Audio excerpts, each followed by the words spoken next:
Good evening, everybody. Welcome again. Great to see you. I can't, but I can feel you all. Welcome to Melbourne Jewish Book Week event of the month. I'd like to start by respectfully acknowledging the Wurundjeri and Bunurong people of the Kulin Nation, who are the traditional owners of the land on which Melbourne Jewish Book Week is based, and pay my respect to their elders, past, present, and emerging. I also acknowledge and respect the traditional owners of lands across Australia, wherever you may be watching this, their elders, ancestors, cultures, and heritage. Tonight is one of our book club events featuring Sarah Krasnostein and her book, The Believer. And she's in conversation tonight with Meredith Lake. Sarah, of course, is the multi-award-winning author of The Trauma Cleaner and The Believer. And just talking about the Trauma Cleaner, we're mentioning, I just like to acknowledge now the passing within the last few days of Sandra Pankhurst, the subject of the Trauma Cleaner. Meredith Lake is the presenter of the ABC Radio National program Soul Search, and the award-winning author of The Bible in Australia, A Cultural History. As a book club event, we will be inviting your questions from the very beginning. So please, when you think of a question, please post them in the Q&A section. You can find that tab near the bottom of the screen. Just put your question in when you think about it. We won't be getting to questions until the last 15 or 20 minutes. And please note, as usual, we always get far more questions than we can ask. So please don't get upset. I think you've asked a bad question. If we don't get to it, there's only a very limited number that we can get to. So thanks for your understanding. But look, let's get straight into it. Meredith, welcome, and over to you. Thank you so much, Nicholas, and thank you so much, everyone, for inviting me to be part of this.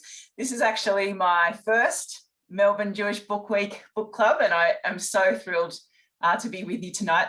I'm on Gadigal land in the inner west of Sydney, and being in lockdown at the moment, it's an extra special pleasure to be with you all and to be in your company tonight, Sarah.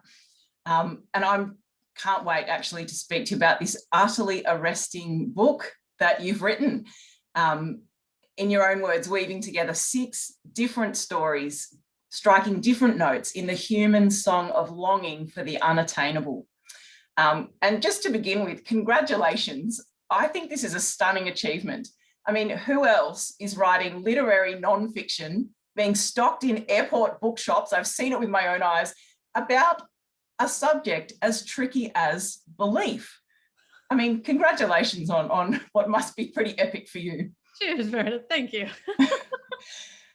And it might seem obvious, but I'd really like to start with the title, The Believer, partly because I'm curious about at what point did you realise that you were essentially writing about belief or believers?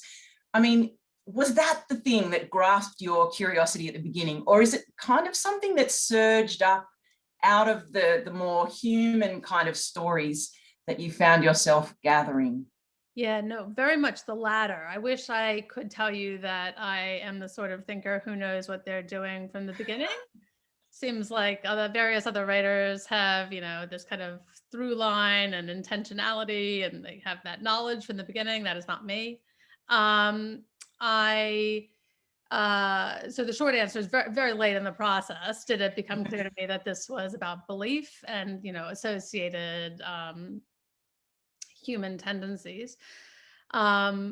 So for the first probably, and it took 4 years from starting it to completing it. So, for those first kind of, I want to say 18 months to 2 years of doing that immersive research, it was just kind of a inward knowledge or very vague intuition that these incredibly different stories were sounding a similar theme or note to me, and that I should stay the course to find out, what that was, rather than treat them as separate entities. That's fascinating, because now that you've kind of made these stories sing together, and I think the musical metaphor, I suspect, is quite deliberate, you do give us a glimpse into the lives of some individual believers, people who seem to stake their lives on things that perhaps, I don't know, perhaps many of us want to believe. I think the story of Annie, the death doula, who's been, 30 years of practicing Buddhist, is quite striking. Believing, that a kind of autonomy in death is possible for most people. I think too the story of Lynn, the abuse survivor, that was the one that struck me most kind of in the guts. She spends years in jail for killing her tormentor and yet achieves this kind of equilibrium. I don't think I'm imagining it, but these two women in particular seem to be the ones that really gripped you the most. What was it about them that really meant that you attended or really leaned right into their stories? So, firstly, that's absolutely correct. I, see each of these stories, and there's 6 of them, as sitting on a spectrum of rationality. Was kind of one of the ways that I looked at them. And at one end, I had, the creationists, these evangelical fundamentalist scientists, and some of the other people from the chapters. And at the opposite end of the spectrum, I had Annie and Lynn. And in each of these stories, there's stories not just of belief per se, but of how we use belief to ameliorate this is not a technical term, the shittiness of the gap between what we would love to have and what we're gonna get, and the intractably shitty parts of life being, illness, injustice, death, all of that. So how do we resolve that as bearable for ourselves? And what became clear across each of these very 6 stories was that we all have this tendency to kind of build an armor of story to explain these very difficult parts of what it means to be human. We wear this armor around this very similar internal vulnerability. And the problem isn't that we do that or that we have a story. The problem for me became the size of the story. And so when I was listening to Lynn and Annie, it became clear that the stories that they told themselves about the shitty parts of their lives and their fears and their discomforts were large enough and kind of elastic enough to accommodate all things together. It was a very skilled and practiced way that they kind of softly managed their own vulnerability. It wasn't a story about blame or anger or, othering, that which did not serve them. It was spacious enough that everything was there and that they still took responsibility for the lives that they wanted to live. And it was just, I think, as close to something holy as I'm going to get, to be in the presence of somebody actually, practicing that. And because I do this kind of long-term, as my preference, to do a long-term observational form of research, I can see, character over time. And it is very true that this was not an act that they were putting on. This was the way they met the world. And so I feel, that if they are my favorites, that's why. Sarah, listening to you speak about them, you've started to talk about some of the things that most fascinate me in the world. Things like where does a story, the stories we weave for ourselves, as you put it, kind of spin into something we might call belief in a bigger sense? And I don't think I've ever thought about that as a matter of scale, as about the size of the story. But you're also talking a little bit about practice, which to me points to kind of, perhaps to discipline, spiritual disciplines, perhaps to ritual. There's all these aspects that you somehow manage to scoop up in your exploration of belief. But I'm still thinking about the title of the book, which is singular, the believer, but especially the people at the other end of the spectrum you just outlined. I think really part of what you're doing is writing about communities of believers plural, people who kind of collect around certain beliefs, or at least around certain possibilities that maybe most other people around them don't, take to be serious, or who might, that might dismiss that quickly. I'm talking about the ghost hunters, the UFO societies. You mentioned the very hardcore evangelicals there. These are people, just for those who haven't read the book, who stake just about everything on a very literal interpretation of the early chapters of the book of Genesis. And I mean to the point of building an ark, like the fabled Noah's, according to the dimensions specified in scripture. And I wonder if you'd kind of comment on that communal aspect of the believer. How important do you think that is for those particular believers and the sustaining of their beliefs? Yeah, I think it's fundamental. I think it is, when we believe in something, we belong to something. So you very rare, and maybe it is possible to just be the only kind of person believing in what you believe in. The nature of the beliefs that I was interested in turned out to be communal. And it was really, this attraction to the sense of belonging, and being in community, which I think is kind of the highest definition of a spiritual approach. It is something that connects us to something outside of ourselves. So the reason that it's singular is because it stands in for each of these people that I'm learning about, but it also stands in for me, seeking to kind of have some understanding about the world through their eyes, form some sort of connection where, my first impulse is that no connection is possible. And, putting myself in the mix too, as somebody that sees the value in that for that reason that you mentioned, that it is a connecting, it's a means of connection. I'd love to come back actually to what struck me as the seventh story in this book, which perhaps is your own. But I guess one way to move towards that is to think about your posture as a writer, because what is I just so appreciated this, because I think it's very rare in so much of our public discourse, is the way you so carefully resist what could have been a very easy temptation to other the people that you write about. People who, for a secular humanist, or perhaps for someone with a PhD used to dealing with legal notions of evidence, it could have been very easy to treat them as easy targets. But you refrain from that with great discipline throughout the whole book. And I do think it's rare. I really do think it's rare. And I wonder if you'd just elaborate on how you saw yourself because you're more than a writer here. You were living through Donald Trump's election when kind of the polarization, the push to other people and then reject them was so palpable. How did you see yourself in relation to the people you were with? Thank you. That's lovely. First of all, I try not to do that. I see myself as no different to them, even at their most extreme. So I'm still interested again in like seeing the world through their eyes. That's my, ultimate goal, and my greatest wish is to get close enough to somebody that I can really understand their worldview, and ideally find points of commonality between us. And most, if not all of the time, I don't think it was always possible with the creationists, but with most everyone else, I did get there.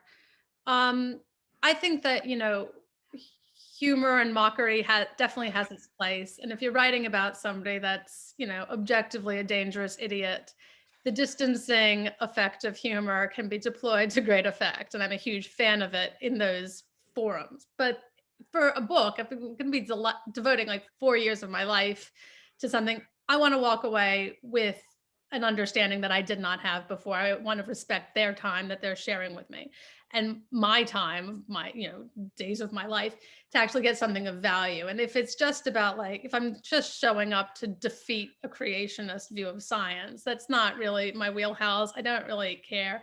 And I want to see the truer thing there. So it's easy in that sense. Other times it's quite difficult to kind of, leave my own more superficial judgments out of it, where I think something is absurd or, again, technical term, horse shit. I will try to think, okay, well, think about my thinking. Like, why am I having that reaction? What is it saying about my assumptions? What's the usefulness of it? And that's just the mercenary mind of a writer, trying to make use of everything that we can get. So these are all, you know, you go out into the world and you try to get all the golden nuggets and come bring them back to write about. It's all information. My emotional discomfort is information. What can I do with it? What does it mean? What is it saying about the interaction? So if you can be curious about your own feelings, it's a life skill generally, but it really does serve the writing, because you're kind of getting down to a deeper level if it's calling that kind of emotional reaction up for you. So that's a long way of not answering your question, I think. Now, sorry. Well, I'm interested in, I guess, there's two things here. There's kind of the posture of curiosity that, I mean, clearly takes you quite a long way outside your own zone, your own regular points of reference. But I think the fact that you deal with this by writing is a huge part of what's special about this. And I wonder if part of what you're cultivating and what you offer to the reader, to me, is not just curiosity, but a kind of deliberation.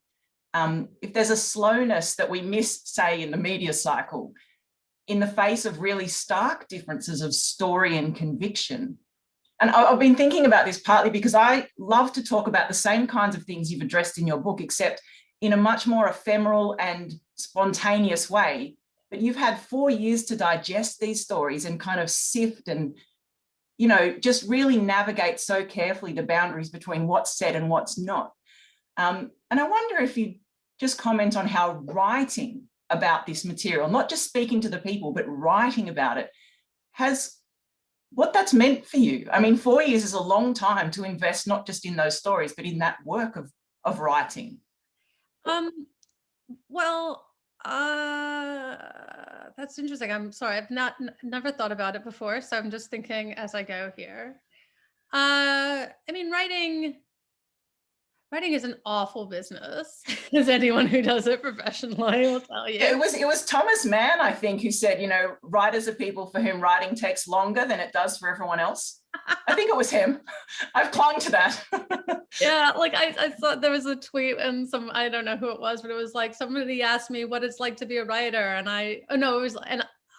today I learned that it takes, like, an average bee makes, you know, a quarter of a teaspoon of honey in its whole life, and then it dies, and that's what it's like being a writer.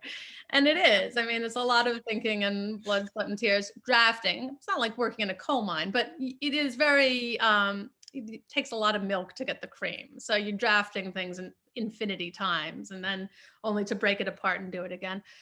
And that's probably why I do it.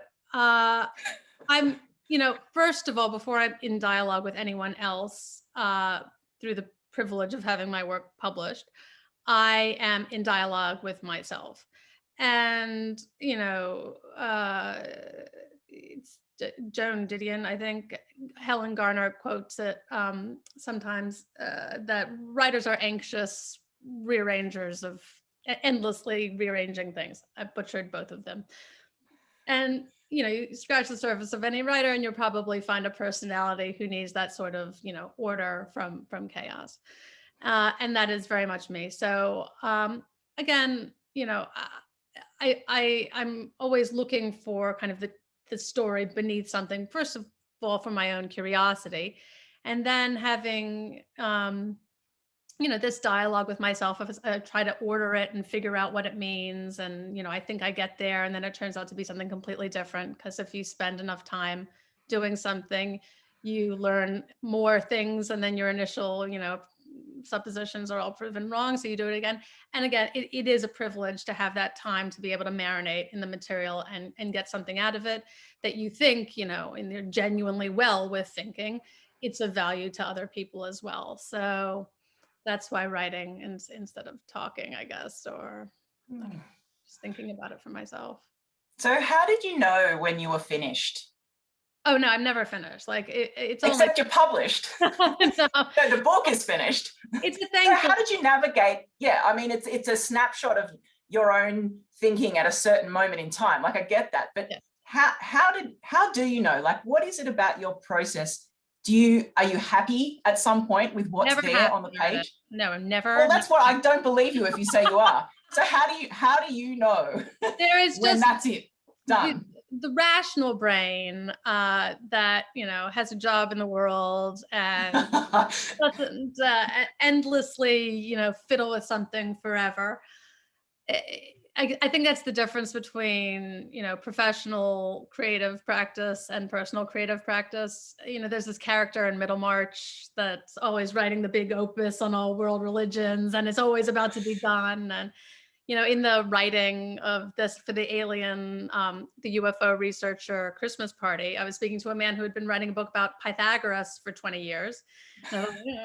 Like, don't do that. Don't write a book about Pythagoras for 20 years unless it's inside you. I mean, art is the best we can do in the time that we're given, and then you move on to the next thing. And it has to be like that. So the way I've known so far with everything I have written is that there's just a grown-up voice inside that's like, this is the best you could do in the time that you have.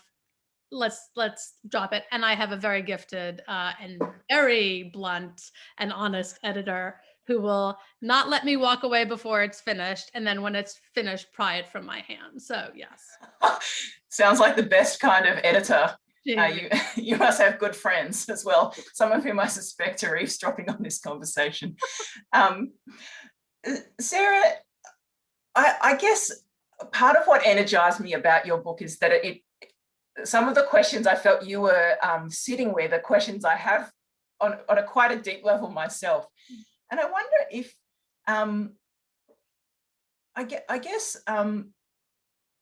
whether you'd be willing to talk about the sticking points, like having kind of, I guess, taken on this incredible experiment to see if you could move towards people who, at least on the surface, you had very little in common with. What did you do? And those differences don't entirely collapse. Even with Annie, there are things she says that makes, quote, your blood run cold. And I wrote in the margins of the book, no, at some things like, sorry, I cannot go there. Nah, sorry, end of road. Which was kind of a bit shocking as a reader. But what have you made of the sticking points? I guess there's the literary challenge of that, but also just the personal one, especially with, say, the Answers in Genesis crowd. Because to me, the question of death and whether it bears meaning or not seemed to be the big lurking kind of bomb almost in the whole book. Yeah.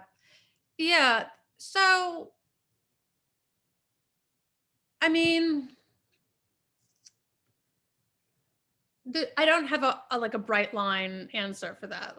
It kind of very much depends on who you're speaking to and, you know, the context of the conversation.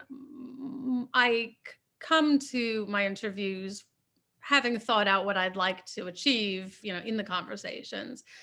But they're not, I mean, I do have the, you know, who, what, where, when, the more like traditional journalistic inquiries if I need to. But ideally, it will take off on its own, you know, path. And I'll be learning from that person, of course, what they're telling me, but it's the deepest learning is in how they're telling it to me. And so it's a lot of nonverbal cues, and, you know, anyone who's transcribed an interview knows we don't mean what we say, and we don't convey in words much of, you know, what we mean. Like it's not a conversational interaction if it's going well. It's more of a sitting together with something. You're not always going to get there. You know, I had a week in Kentucky and it felt interminable, but it was just a week. And they were not going to give me dialogue in the sense of two people bouncing off each other and really listening and respecting each other's opinion. It was, you know, their shtick. It was basically a sermon, and they were trying to convert me, and that's what they do. But then I thought, okay, well, how did they end up here? And they told me enough about their own stories that I could start to kind of look beneath what they were saying. And maybe the people that I speak to, not that have to speak to me as a PR exercise, but, you know, the private individuals who have, you know, not been public figures before, they are willing to give me some form of access. And so it the process self-selects somebody who's comfortable talking at that level. You know, I don't have a huge hit rate with people that haven't wanted to go further, but, you know, unless I'm going to get kind of a real deep, thick conversation happening, I wouldn't probably stick around if it's for a book. So again, don't have a clear answer, but a lot of it depends on the context. And I suspect part of the challenge, or part of what's amazing about that kind of research, is that it's genuinely relational, that there are two people in that room. It's not like a journalist saying, here, tell me the answer to this. It's it's palpable on the page, especially with the Mennonite women, I think, that there is, given time, if your lives had been different, it's possible you could have been quite good friends. I don't know if you feel like that, but it felt like that as a reader, even though, again, you're not a Mennonite, and I don't think you're about to become one. No, that's exactly right. But well, because I'm constantly in the conversation, I'm listening to what they're saying, which is often about circumstances that are superficially, at least, completely, almost diametrically opposed to what I'm used to. But they're telling me it for a reason, and that reason is often an emotional reason. And so I do have access to things in my life that have made me feel similarly. So I'm checking in with them about whether I'm understanding it correctly. Definitely involves me opening up and being vulnerable about my own, you know, experiences and understandings. So that, not always, that sometimes that reciprocity does have the effect of building a form of intimacy. I say a form of intimacy because it's not really, like, the goal isn't we're going to be truly mates, you know, as I am with my close friends and, you know, family. It is still journalistic in character, insofar as I need to privilege the reader that I'm writing for. So you're going to get into a bit of a sticky situation when, you know, you don't believe what's being told, or you think that another thing is more true than what they would have you believe. So in those circumstances, you know, I try to do my best by capturing the whole context and making it clear, you know, again, that kind of this exercise of like discernment, where all things are possible. You can be respectful, and you can be accurate and honest for the reader who is picking up a piece of factual writing, and you can preserve your own judgment without being an asshole, I hope, or not. I mean, it really depends on the reader, but that's what I try to do at any rate. Sure. It's fascinating. I think I understood you correctly, that you consider, in a way, your primary loyalty is to your reader, not even to the way you represent your own story or to the people that you're writing about. I mean, it's a bit of a minefield to navigate there. Very tricky. Sure. By the time it gets to the page, at least in its final form, you're very careful not to make yourself into the story, but you are. I mean, you said earlier that the title in some ways is a nod towards you, the believer. And some of the most interesting parts of the book to me were the way you kind of were prompted by your interactions to review some of your own experiences and perhaps process them differently. For example, the memories of the house that your grandparents had lived in as being full of scary spooks. Do you think it's opened up new kind of channels of memory for you? That's interesting. I don't know if I think about it in that way, but I think that there's always value. I think it might be the most valuable thing we can do with, you know, the way in which we have language, to have these conversations that evoke, you know, our own memories and the stories that we've told ourselves around them, and cause us to think again in light of someone else's experience.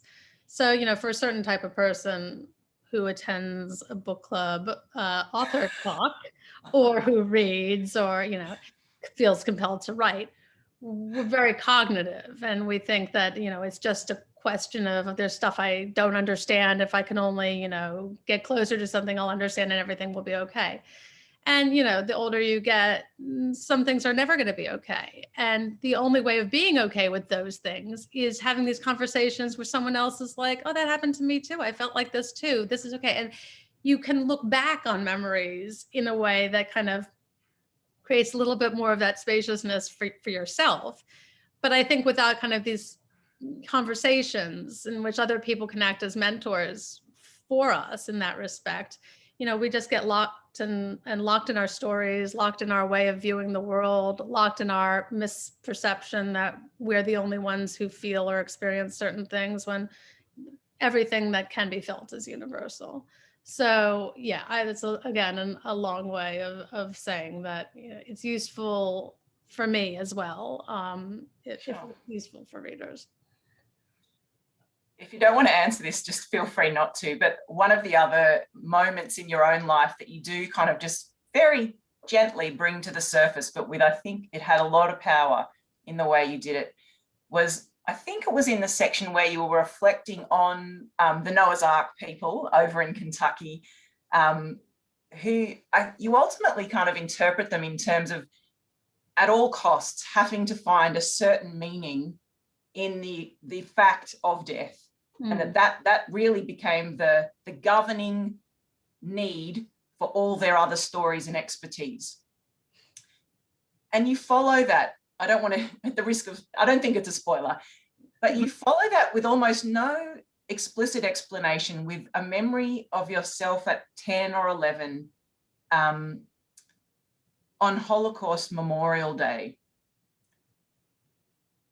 which I took to be a comment on the impossibility, really, of salvaging meaning from a calamity like that. And you admit that that was the point, really, in your life where you stopped saying the Shema. I mean, that's an incredible moment in the book, but also not just in the book, but in life. I mean, the subtitle of the book has death and grief in it, and love. You know, would you just elaborate on the way you deal with those moments now? Yeah, no, sure. I mean, well, I'll work backwards. So it calls, that part of the book calls forward, or a later part of the book calls backwards, when I'm watching Lynn praying in her church. And that was a woman who, you know, spent 35 years of her life in prison for murdering a man who would have harmed her child and whom the police couldn't have helped. And in that moment, I remember sitting in, it was Trinity Church, Episcopalian in Lower Manhattan, who also have, like, you know, very strong connections with the mosque next door. And they have a Jewish congregation use their church for lunchtime prayers. So it's a very welcoming space. But I've spent a lot of time there watching her pray and speaking to her about how she prays. And at that time, I still had that mentality of the child seeing, you know, Holocaust commemoration and thinking, well, if God didn't save them, why would he save me? Or help me with my smaller concerns. And, you know, I'm in my late 30s, still kind of having this misperception that prayer, or the act of praying or belief, is petitionary or transactional. And if you're not going to get what you want, then it can't exist and it's all a lie. And watching her be so connected to this kind of spiritual practice, I learned, and it really did feel like revelation, that it was in the act of reaching out of oneself and not expecting a particular answer or not needing a particular answer, but seeing value in asking these questions or stating your needs or putting outside of yourself what you had carried inside, that had such human weight. So when I was in with the creationist scientists who are saying, well, if the Bible is not true or parts aren't true, then, you know, it's not true that death exists as a punishment for sin. And then it makes no sense that death exists. And then God isn't a just, kind God. So it has to be literal. The timeline has to be literally true. And that meant, you know, so that sense of it shouldn't be like this, it needs to make sense, really did, you know, call back to that memory for me. And so instead of mocking them or judging them, I think that, I could access that in me, which had felt similarly. We have this knee-jerk reaction against injustice. We want to be safe. We want to have certainty. We want to control what can't be controlled. And so my understanding of not just, I wouldn't say just like strict religious practice per se, but I think spiritual practice was enlarged by seeing both sides of that coin. Wow, fascinating. There's a question here that maybe is this is the right time to pick it up. I know that you trained as a lawyer. You may still practice as a lawyer, I don't know.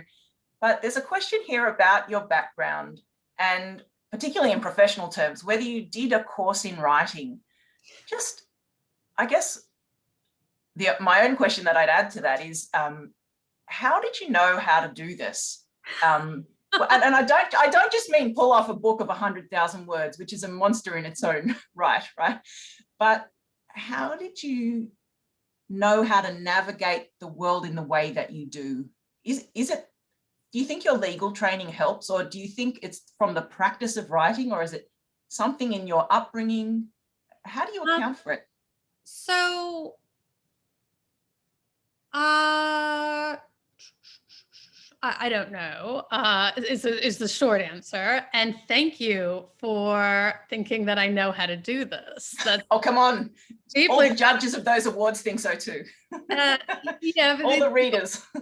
If you're doing it, like, you never feel like you've got this. Like, it's always like, phew, okay, I got through that one. Now what the hell am I going to do for this one? So that feeling is never operative. I have not done a writing course. I did one day of a writing course with the very exceptionally talented author, Carrie Tiffany, and I submitted a story that I was working on, and the comments were brutal. And she told me to ignore them and go home and not come back and keep on writing. And it was that level of, like, someone just taking you seriously in your aspiration to do this more than you had been, which I think was more valuable than any technical lesson I could have gotten. I feel like I'm overqualified to practice in a profession that I no longer do actively in the way that I did before, and underqualified to do the profession that I now currently do full time, because I don't have a master's of fine arts and creative writing. But I do have a PhD in law. So there you go. I think that the greatest teacher is everything that you like to read, what you're genuinely drawn to. So for me, that was creative nonfiction. And I just was like, well, this is how it's done. You need to go out and get material. My best writing teachers in that, not to totally devalue the technical aspect, have been lawyers. My PhD supervisor, Ari Freiberg, and now my dear friend, has been, I could not overstate the influence that Ari has had on my life, which was, you don't often get certainly not in academia, a supervisor that puts you first on your co-authored papers, or puts you first, or instead of him at conferences. But Ari was very much that sort of a mentor to me. And what he showed me was that, if you do the work, and anyone listening who happens to know Ari, do the work, it just means work yourself into a paste all the days of your life. So you have to really do the work, be well with the fact that you've done as well as you can. Then pound for pound, you can say anything to anyone if you are well with the fact that it's true. Don't be, scared to speak out. If you do the work, you can be confident and go boldly. And I mean, the kind of writing that I was trained to do in law was, to have that confidence, to be bold on the page. Again, Learned Hand, who's one of my favorite judges, and yes, his name is Learned Hand, said, there's nowhere to hide on the open page. So I feel like kind of that register that I prefer to write, and I only have one voice. So the register that I write is born of a lot of legal writing, trying to make very arcane, very boring, sorry to any lawyers listening, topics accessible to a smart but non-expert audience. That was my training for a number of years. And the other thing is that my legal area is sentencing. So it's a story-based field. You're dealing with human actions, a finite variety of human actions, but an almost infinite way in which they can play out. And you're considering questions of character and context and evidence and judgment. And so, it's a field that I was very comfortable in and attracted to for the same reason that I like narrative nonfiction. So if any aspiring writers don't feel called to do any courses, just read everything you love and observe why you're drawn to certain things over others. That's fascinating advice. I'm sure there are other people watching who also have questions. Now's the time to submit them. Otherwise, I'm going to ask all of mine. But please do submit your questions, because I'm sure there's lots of fascinating things that Sarah can elaborate on. But I guess on that question of reading, who do you love to read, and who are you finding kind of enlarging, for your own imagination and style and voice at the moment? My kind of like the gods in my pantheon that I've always returned to would be Janet Malcolm and John McPhee, who kind of each in their own very different ways, although they both wrote, for many decades for the New Yorker, kind of reinterpreted creative nonfiction and the possibilities. So, Janet Malcolm following her own interests and making them all kind of accessible and just clever, and not compromising, her moral judgment to be liked or to be popular, but rather kind of following what inwardly she was drawn to. That's been, huge for me. I mean, I savor every word that she's written. And John McPhee, the same kind of audacity to think that you could publish a whole book about pine trees or oranges, the market for oranges, because you happen to walk in and to an orange juice stand and wonder where they came from. And yet every line in a McPhee is, creates this kind of like serotonin burst, because it has some golden nugget of information that you can't believe, and it's true. So, that Maria Tamarkin, I think that is the best person writing in narrative nonfiction today. And yes, she is a friend of mine, but also in a just world, she will win the Nobel, and we will all say. Same exact statement applies to Helen Garner. I think if you're writing a certain form of narrative nonfiction in Australia today, it's because she went first and created that field here. And I read a lot of fiction. So W.G. Max Sebold, I'm a huge fan of all of his work, and kind of this notion that you never quite know what's real and what's not in an autofiction sort of a way, but in a it just doesn't matter sort of a way. This is all an emotional truth. And well, that's an idea that kind of simmons through a lot of your work, and I guess I guess some people seeing your book might expect that this idea that it's about belief. It might be, we live in a time of mad conspiracy theories. People are very rusted on to all kinds of beliefs right at the moment. And there is a question here that kind of goes down that road from Deborah about Trump believers. You say in the book that you were over in the US at the time of the 2016 election, and in one of your moments of candor, you kind of almost confess your perhaps naive belief that things might have been different. But I wonder if you'd comment on how we see that kind of belief playing out in our politics, because it reminds me, that question reminds me of something you say right near the beginning of your book, where you reflect on an insight of James Baldwin's, this idea that if we can't be trusted to live with ourselves, we can't be trusted to live together, because this kind of inner distrust can be so easily manifested in a kind of external violence.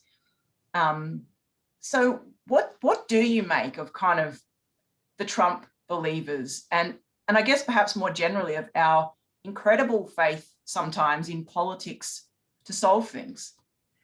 Yeah, well, I mean, I think the latter has kind of been shown to not be as strong as we would like it to be. And in terms of the former, I think, you know, the great learning, and I don't think it's truer now than it was previously. I just think maybe we have more outlets to show what a lie it is. But, you know, fact doesn't move the world. There's no agreement on certain objective standards when it comes to, you know, anything in the public realm. So it's very much, you know, reverse engineered from the knee-jerk emotional reactions. And we're not very good at living with ourselves, yet alone together. I look at, you know, suicide rates is higher than the road toll, and, you know, alcohol abuse everywhere. Our ability to tolerate our own discomfort and fear and disappointment, you know, is often so far less than it needs to be. And so, of course, you know, in our public forums and our public institutions, when we come together ostensibly for the common good, we don't ever really get there because we have all of these discomforting energies decanted into stories about blame and rage, and it's always someone else's problem. And it happens most insidiously in the context of fact. So, you know, we have social media subbing in for, you know, verified reporting. We are listening only to the people that we choose to follow, and coded over everything is this lie of self-evidency. And it's simply not true. So in order to actually come together in a way that would be, you know, a healthy society, a safe place for our children, it wouldn't look anything like the public discourse now does. I don't know what the solution is to that, but I wanted to write a book made of very different parts, all housed in the same spot, to show that there was another way of kind of coming together, which made room for the fact that we might not believe the same things, but we're all coming from the same emotional places. And, you know, Annie would say, if you could even sit with that concept even for 1 second longer than you could previously, even that is some progress. So, you know, I don't know, that's a negative and pessimistic answer, but yeah. Except that your book is subtitled Encounters. The whole project really is about refusing the kind of, at least the degree of distance that's apparent at the outset. Yeah. And that's reflected not just in what you write about, but in the way you've structured the work. And there's a very insightful question here about, I take it to be about the structure of the book. You referred earlier, Sarah, to the music metaphor and to the work as a song. Would you elaborate on, I guess, how you see the structure of the book as a kind of a musical piece? Oh, yeah, no, sure. So it all started when I stumbled across the Mennonites singing in the New York subway. And, you know, I'm not being facetious when I say that it was, you know, arresting and just entrancing. I would never have expected that this choral music from Mennonite missionaries would have moved me emotionally in the way that it did, and continues to. I mean, I listen to it sometimes on my YouTube. You can see videos of it, and every time I find it very moving. And so it was my surprise at feeling this genuine emotional response to the way they were singing. And really, what a choir like that, if you ignore the words, and which are all largely about the blood of Jesus, are the act of singing together, and they're very militant in that they don't learn the music, they don't train. It is intended to be a space where all voices make sense. And there was something so beautiful about that. And so I thought, if I could build, you know, this house of unlike things with these vastly different stories that, you know, would be, you know, surprising to sit next to each other, could there be in the echoes and harmonies and correspondences between their themes and their emotional content, some form of structure that was like that choral singing. And another person who I read a lot of kind of literary criticism is Thomas Adorno, German philosopher. And, you know, he has this quote, which again, I'll butcher because I can't remember anything. And it's over my desk and I can't even see it because I'm not wearing my glasses. But it's about true harmony in art is not about this, you know, specious or false, you know, massaging of the discords into some false harmony. It's about making room for, you know, discordance, making a space where there can be things that don't fit. And so that's what I was trying to do with the structure. It was a challenge that I had set for myself, but it was also genuinely how I saw the material. So yeah. What a gift. No, it took 4 years. And no, I mean the gift of the choir to you, the story and the structure. I know. Yes, it is a gift. And I don't think this is a spoiler. Forgive me if it is. I mean, where you really get to, I think, is you circle around this idea of belief as ultimately not about the content of that belief, or, I mean, you said the spectrum of rationality before, which might be at play, but it's not the core of it, I don't think, as you deal with it here. The core is to do with emotion and this idea that there is a kind of a shared experience or a shared feeling that we can tap into. And just in closing, I wonder if you would just reflect on emotion, just because I wonder if our emotional vocabulary, the strength of our emotional muscle, if you like, as communities, as societies, is sufficient, do you think, for our time? Whether the emotional terrain of the people you met was ever unrecognizable, actually, and whether you're hopeful or not for, I guess, our communities as we kind of seek some kind of common life, some kind of common good, perhaps. Mm-hmm. Do you think we have the emotional repertoire to head in that direction? Well, I think the short answer is I think we have the capacity to. I don't think the it's the we is that's the I take issue with. So I don't, again, like it's probably pessimistic, but I don't think there's been great change over time in human history with how good or bad we are at, you know, sawing ourselves off the perch.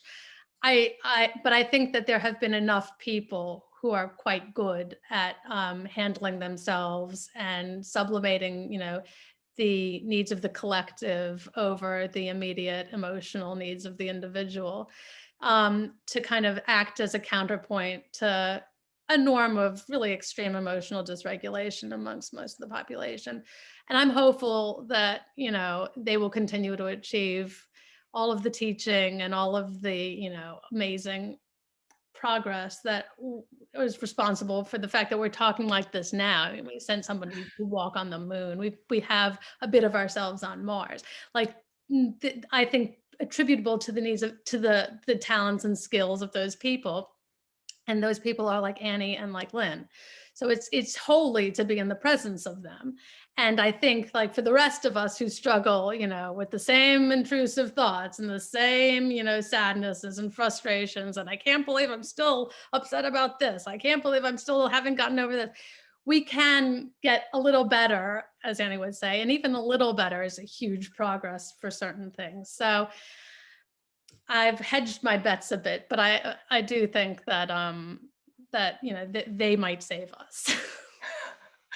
Well, Sarah, thank you so much for just that insight into your process, what you've learned, and the incredible stories that you share with us in your book. I'm going to hand back to you, Nicholas. Thank you again, just for letting me. Like, thank you. I'm very grateful. I've loved speaking with you. It's been such a pleasure.